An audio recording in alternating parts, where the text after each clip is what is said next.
Okay, hello everyone. I'm going to be, oh, fuck's sake.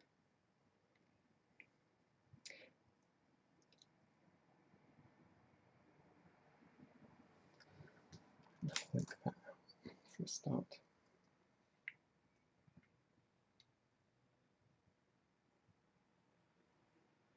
Okay, hello everyone. This is going to be a video that is aimed more at product design students, but architecture students might find this interesting too, because I'm going to walk through some materials and processes that are not irrelevant to your course, to what you might be doing, but this is going to be aimed at creating a particular product. I'm working from a brief to do that. So let's start off with a brief, because that's the important first step in any design process. You need to know what you're attempting to create so that you can work out what the best way of going about it is. So in this case, the brief for this is to create a series of ornament sculptures to be scattered throughout an area of woodland, so that children have something to spot while they're out on walks. And the stipulations that I've been given, I've just listed down very briefly here. And these are going to be the things that will dictate what materials I choose, what processes I choose. So let's work through those things first of all. So first thing here is that this is a short run. This is 10 to 12 ornaments, and they will all be the same. There'll be copies of the same. So there's an indication that we're looking at something that's going to need to be replicated through perhaps vacuum forming, perhaps molding and casting. It's not something where I'm going to want to make 12 individual models. That's going to take too long, and we want them to be the same in any case. But it's also not something that's going to be worth tooling up for injection molding, for instance, or any of the more expensive casting methods, because we're only going to want 12 of them. So we can do that in-house quite easily. It's 100 to 150 millimeters is the size from one to the other. So again, quite a small object. We're not looking at doing a big layout with glass fiber here.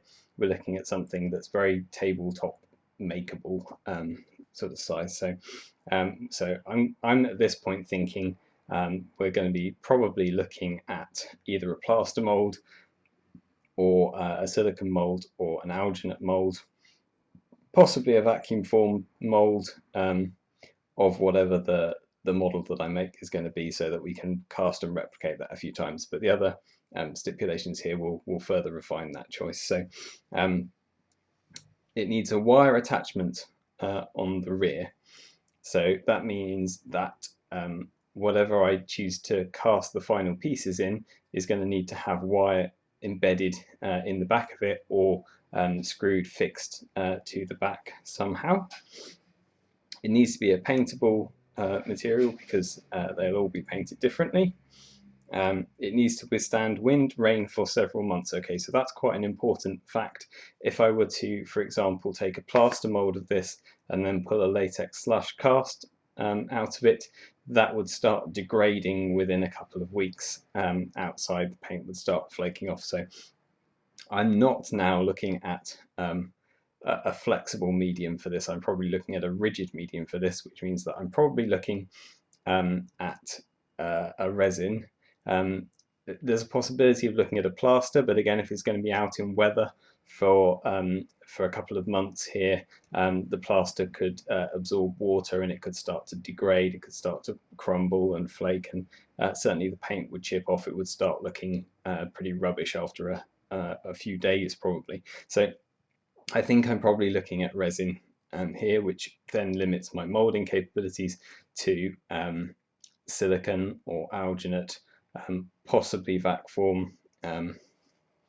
Okay, a low level of surface detail. So we're not talking about something that is very, very finely detailed. So that keeps all of those molding materials in mind, but a high quality finish. Okay, so we don't want something where the first couple of castings are going to come out fine, but after that they start coming out with holes in, with bits torn. The quality control starts going all over the place. In terms of making the original model here, you'll notice that I'm thinking a lot about the casting process and not so much about the original sculpting modeling process. Reason for that is what we choose to do mold-wise will affect what material I need to use to make the shape out. For example, if I decide to go with a vacuum form mold, I don't want to be working with a plasticine. I don't want to be working with a soft clay. I don't want to be working with a blue foam, because all of those things will be melted and crushed and distorted under those circumstances. I don't think I am working. I don't think I am working from a vacuum form mold here because I'm doing this at home. I don't have a vacuum former at home, so I need to be working with the materials that I've got here. So that will be a further limitation. We're looking at a 2 to 4 week turnaround for making the model and producing it. So I don't want anything that's going to have too long a drying time. But we're only running out 10 to 12. So if it takes me a couple of days to do the model, a couple of days to do the mold, and then a couple of hours per casting, that's going to be okay. I will be able to turn out 12 within a 2-week period. If I had a 1-week turnaround, I would be questioning whether any of the molding and casting would be possible. I would certainly be looking at something like vacuum forming, where you've got an instant usable mold after the first, as soon as it's done. Once you've vacuum formed it the first time, that's a usable mold, rather than doing silicon, which will take a few days to set properly. We're looking at a £50 maximum budget for materials. Well, that's okay for this size. That amount of resin is not a problem. If we were to say we've got a £50 max budget for materials and they wanted 50 to 100 up here, then we might ask some more questions. So we might say, okay, well, how can we minimize the overall expenditure? We might use a hot melt vinyl that I can chop up and melt again afterwards to reduce the cost of materials for molding. And we might be looking at perhaps glazed dental plasters or something to reduce the cost that the resin would be. Of course, as soon as you start working with cheaper materials, you're then compromising this high quality finish. We have typically a triangle when you're working with making a product, and on one side you've got the all-important cost factor, on one side you've got quality, and on one side you've got time factor. That's my clock face for time factor. And general rule is you can pick any two of these. So you can have something which is fast and you can have something which is high quality, but you will be paying for it fairly significantly. You can have something that's that's expensive. You can have something that is cost effective and high quality, but you're going to be spending a long time making it. Or you can have something that's cost effective and quick to produce, but it's not going to be of particularly high quality. So in this case, what we're looking at here is £50 is a reasonable budget for this. It's not loads of money, but it's certainly doable within that budget. So we've got our expenditure there. And it's stipulated that it's a high quality. So we've got the two things. That leaves the time. So it means, are we going to be able to do it within the time frame? Well, on a 2 to 4 week turnaround, yes, we should be able to fit this in. If there was any question over any of those factors, then you need to be going back to the client and saying, okay, this isn't feasible. Here are some alternatives. Let's have a look at what we can do. Environmentally safe here. So something that's not going to damage the environment that it's put into. If it's strapped around a tree branch, for example, it's not going to cut off the branch or affect the bark growth. So it needs to be suspended in a way that is not damaging the tree or the bush or whatever it's put on. It needs to be something that is, if it falls, is not going to be heavy enough to hurt somebody. It needs to be something that's not got any sharp edges. So if someone's climbing up the tree to grab it, kids do like to try and grab things. It's not going to cut them in the process. So we're looking at things that are going to make it a safe product to be in the environment there. And a bold, easily identifiable shape. Okay, so it needs to be not too fiddly, too complicated a sculpt, that it can't be obviously noticed from a distance. And these will be very brightly coloured, very quite simple shapes, so they ought to be visible from a distance. So based on these factors, what I'm going to propose to do is I'm going to do a blue foam basic sculpt. So I'm going to map out the shape initially in blue foam, sand that, carve that into shape. I'm then going to use some epoxy putty over the surface to put in some detailing. Then I'm going to take an alginate cast, and I'm doing that purely because I have alginate to hand. If I had silicon to hand, I would probably use that instead. I only have alginate to hand, so as we go ahead on this process, you might see that once I've created the first master cast, that's the first cast to come out of the mould, I will put that to one side. If the alginate mould starts to degrade or starts to shrink and dry out too quickly, I can pour some new alginate over the top of the master cast. That will give me an exact replica, and I can start again on that one. What that also means is that if I'm finding that the resin is taking too long to go off, I'm not getting the number of casts out per day that I need, I can easily use the alginate to create multiple moulds off the master cast, and then I can have several moulds on the go at the same time. And then I'm going to use a polyurethane resin into the back of the alginate, and I'm going to set wire just dipped into the back while the resin is curing, so that I don't have to mess around with putting any screws in and possibly cracking the shape, distorting the shape. But it also means the wire will be nice and embedded there. It's not going to fall out of the back of the resin, and then that can be twisted into wide loops and hung around tree branches, so that there's no damage to the tree. There's no screwing onto tree branches or tying tight cable ties around them or anything like that. It can be fairly unobtrusive and quite secure fixings. So having decided on my materials, I'm now having a look at the various designs. The area of woodland that these birds are going into is called Doverow, because historically there were a lot of doves in the woodland. There aren't now, so part of the reason for doing this was to have some doves back in that environment. So the dove is the major image here, and the project is called the Doverow Phoenixes. So the idea being that the sculptures are symbolizing a return to life for the area. So I'm blending images of a dove and a phoenix, so we've got themes of fire and a very classical kind of peace dove image here that I'm working with, trying to get an identifiable dove shape, and then playing with where I can put flames and long tails and things that are symbolic of the phoenix coming out here.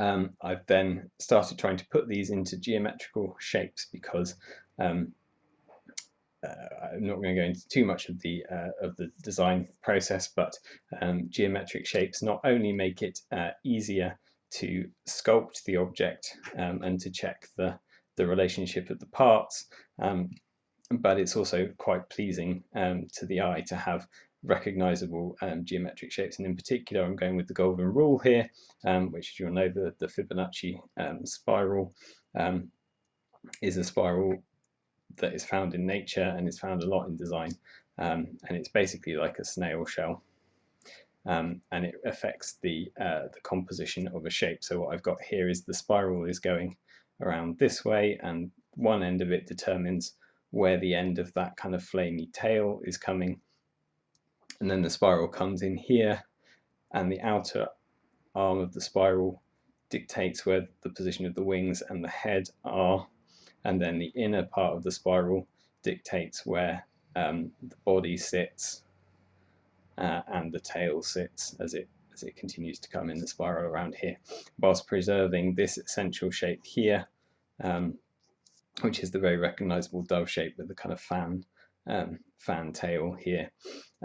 And the idea is that these will all have a slightly different paint job, so the artists can either go with just a standard white or grey dove shape and paint the flames and the longer extensions to the tail and the wings in different colours, or they can go mad and recolor the whole thing however they like, but they'll be working from a standard set sculpt for the whole thing. So having decided on that, I've gone ahead and drawn that up 1:1 size on a piece of mount board, chop that out with a scalpel. I'm going to start putting that on some styrofoam, and then I will do a time lapse of the process of taking that from the template there to a finished product, and I might stop along the way if there are bits of interest. If I don't stop along the way, if I just keep going and time lapse the whole thing through, feel free to email me or to pop down and see us in our blog if there are things that you want to talk through, processes that you want to clarify what's happening. I'll try and put a few notes in place with the video as well. Okay, so I'm going to take that away. See you on the other side.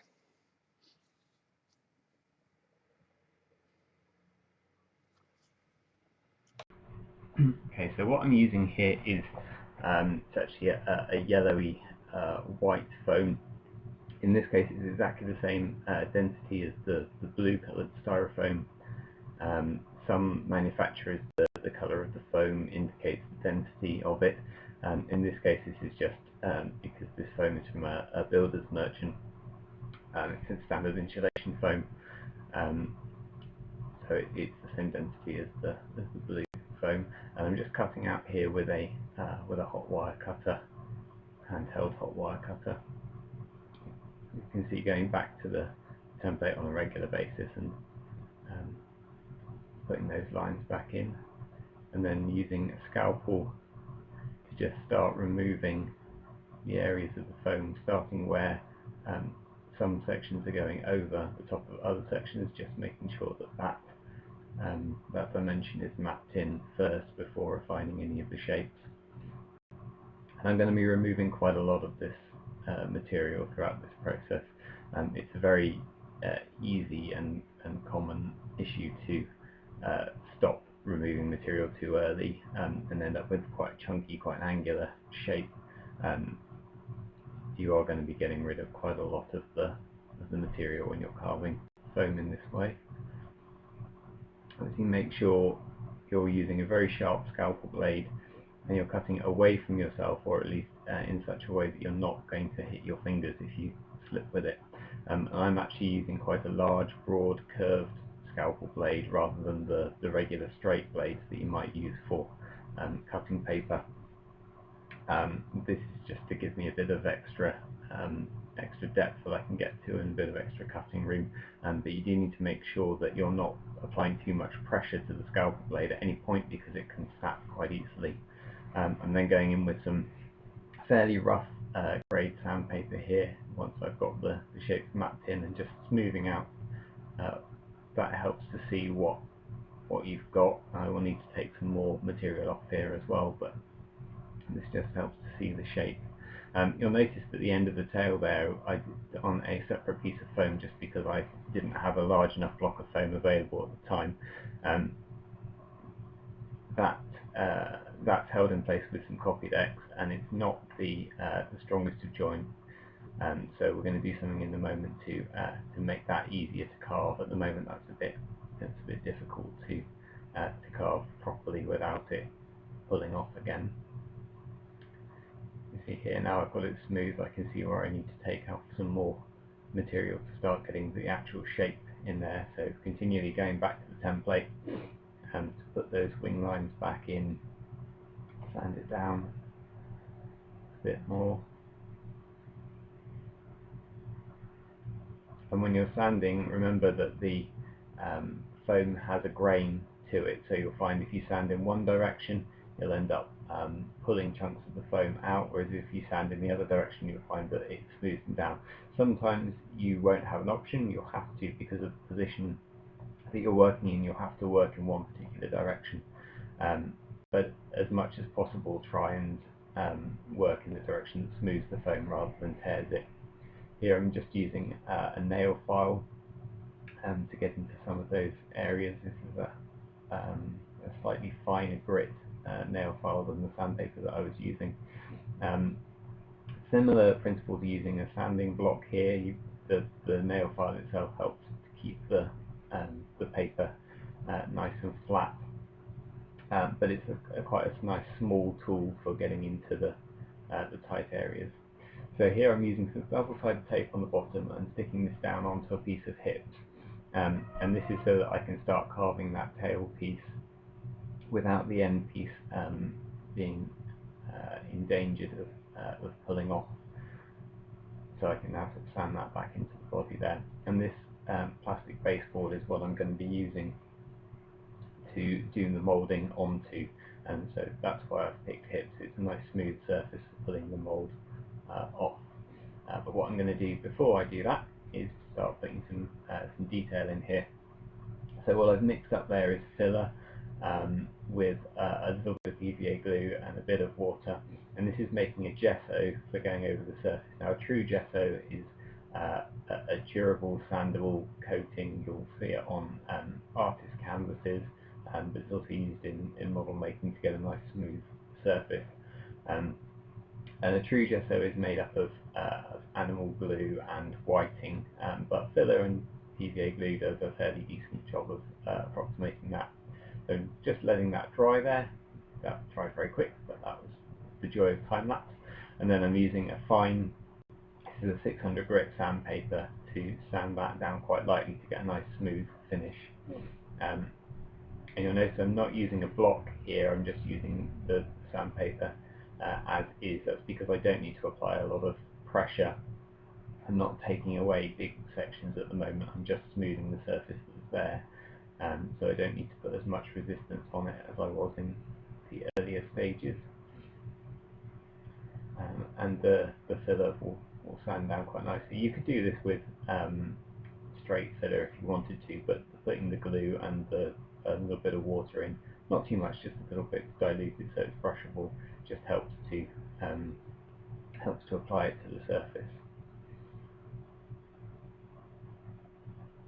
Okay, so what I'm doing here is applying some putty details. I don't want to be carving all of the feathers out of the foam because they're quite neat small pieces and it's difficult to get that kind of resolution in the foam. So what I've done here is blend some milliput, some epoxy modelling putty, onto the edges, the wings and the tail where I'm going to put feathers in. And I'm just using a silicone clay shaper there to press in the triangular shapes on the ends of the wings. I'm not putting too much detail in, this is just defining the feathers from the very edge. A bit of flames coming out of the tail, and also hardening up the head, making sure that beak is nice and secure. Then put another hips barrier taped around the outside there to act as a wall to contain the mould. Mixing up some alginate. Now ideally you'd want to mix all of your material in one go and pour it in one go. I'm having to mix it in a few batches here because I don't have a large enough bucket to mix all of that alginate in one go. And you'll notice a bit later on that this last layer that I'm putting in actually separates a bit when I demold it. So it is better to pour that all in one go, and then you won't have that separation. Fortunately, it didn't cause any issues with the shape itself. That was already covered with the first layer of the alginate, so that was fine. But you can see there the bottom layer is just separated slightly. And that's given a fairly decent resolution, and we should get half a dozen or so casts out of this. If I was doing more, I'd go with silicone. I didn't have any silicone handy at the moment, and the alginate is cheap, much cheaper than silicone, but it will get dry and brittle over time. So the important thing with the alginate mould is to get resin into it as quickly as possible now, and start casting those pieces. So I'm using a fairly fast set resin. This is fast cast polyurethane resin, and you can really start working with the mould as soon as it's demolded. There will be a bit of moisture in the top surface of the alginate mould, and that can cause a reaction with the with the resin, the first couple of casts can be a bit sticky on the top surface where the moisture's worked into the resin, but if you can put it somewhere warm to dry out for a few hours, that normally solves that issue. And in this case, because they're not being handled, they're being painted and then sealed and then put up somewhere, then even if they do go a bit sticky at a later point, that's not a terrible problem. So you can see that I've not filled right up to the top here. I've deliberately left it so that the resin creates that gap in between the wings. You can still see the blue alginate popping up there. And I've mounted some wire in the back there for hanging up the model. And once that resin has solidified to its nice white, there you go, that can be demolded straight away, popped out, and then the next one can go in. So that was a turnover of about 10-15 minutes, I think. So you can be turning these out quite fast, and you can see that there are a few blue bits there around the beak, around the top, where it's pulled a little bit of the alginate out, but not much, and that can be easily sanded off the resin shape. And as I said earlier, I keep that master so that if I need to make any more, I can do, because you can see that after a dozen casts, that mould is now dried out, it's now split in a few places. You're not going to be getting a decent casting out of that anymore. It's torn in between the wings there, and because a lot of the moisture is now dried out of the alginate, it's very, very flaky, crumbly. You can easily tear that mould apart. So if I need to make any more of those, it's important to have kept a master to take any mould from. You can see here, this last one that's come out, the beak hasn't formed properly, and it's trapped some of the alginate into the form there. In this case, this one's fine. I can recreate that beak with a bit of modelling putty wired onto the end there, but I'm not going to try and get any more out. The others have come out quite nicely with the wire embedded nice and firmly in the back there for wrapping around branches. So those can go off to be painted.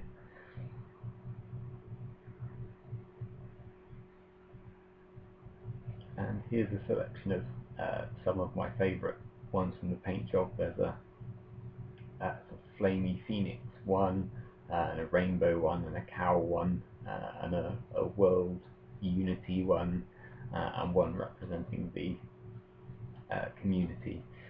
So these have been painted in acrylic paint, and then they've been given a good thick coat of polyurethane varnish. This is a UV resistant polyurethane varnish, because they're going in daylight. They're going to fade if they haven't got that UV resistance on them, so that is important, and that will make them waterproof, so that there's no risk of rain or wind tearing the paint job off the surface, and they're totally inert to the surroundings that they're in. And then those have just been wired onto bits of ivy and round thin branches and around areas of the woodland, so that the children who are coming past can have a fun time spotting those things. So I hope that's been useful. As I say, if you've got any questions, come and find me, drop me an email, I'll be happy to answer them. If you want to go into any of those processes in detail, I'll be very happy to take you through them.